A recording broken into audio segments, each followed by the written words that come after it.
సంక్షోభంలో పార్టీ మౌన ముద్రలో కేసీఆర్ దాదాపు 4 దశాబ్దాల రాజకీయ అనుభవం 3 దశాబ్దాల పదవి అనుభవం ఉన్న కేసీఆర్కు ఇప్పటి వరకు చాలా సవాళ్లు ఎదురయ్యాయి.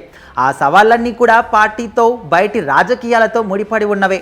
అయితే తొలిసారిగా కేసీఆర్ అటు పార్టీలో ఇటు కుటుంబంలోనూ ఒకేసారి సంక్షోభాన్ని ఎదుర్కొంటున్నారు. పార్టీపై ఆయన కుమార్తె ధిక్కార స్వరం వినిపించడం, వేరుకుంపటి పెట్టే దిశగా అడుగులు వేయడం, పార్టీలో వర్గాలుగా ఏర్పడమే ఈ సంక్షోభానికి ముఖ్యమైన కారణం. దాదాపు 15 రోజుల క్రితం పార్టీపై ధిక్కార స్వరం వినిపించిన కవిత రోజులు గడుస్తున్న కొద్దీ దూకుడు పెంచుతుంటే బీఆర్ఎస్ను నిశ్శబ్దం ఆవహించింది. శ్రేణులను గందరగోళంలోకి నెట్టింది.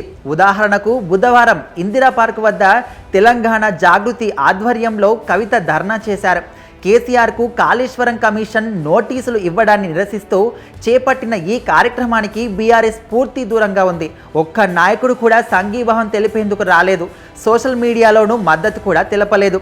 ఇక కవిత మాత్రం ఈ ధర్నాలో మాట్లాడుతూ కేసీఆర్ను కీర్తించారు.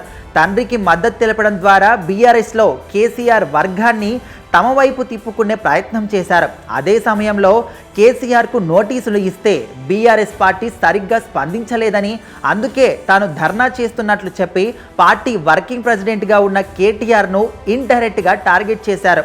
మరి ఇవన్నీ జరుగుతుంటే కవిత అంశంపై మాట్లాడకూడదని శ్రేణులకు ఆదేశాలు ఇవ్వడం, దూతలను పంపడం తప్ప కేసీఆర్ వైపు నుంచి ఎలాంటి స్పందన బయటకు కనిపించలేదు. ఈ గొడవ టీ కప్పులో తుఫానుగా అంచనా వేశారని కూడా చర్చ జరుగుతోంది.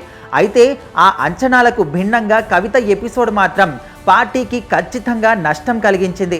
పార్టీలో కవిత మద్దతుదారులు, కేటీఆర్ మద్దతుదారులు, కేసీఆర్ మద్దతుదారులు అనే విధంగా వర్గాలు ఏర్పాటయ్యేలా చేసింది కూడా.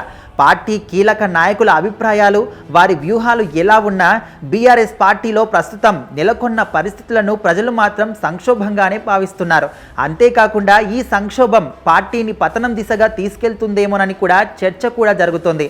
మరి కేసీఆర్ ఈ పరిస్థితిని ఎలా చక్కదిద్దుతారో చూడాలి.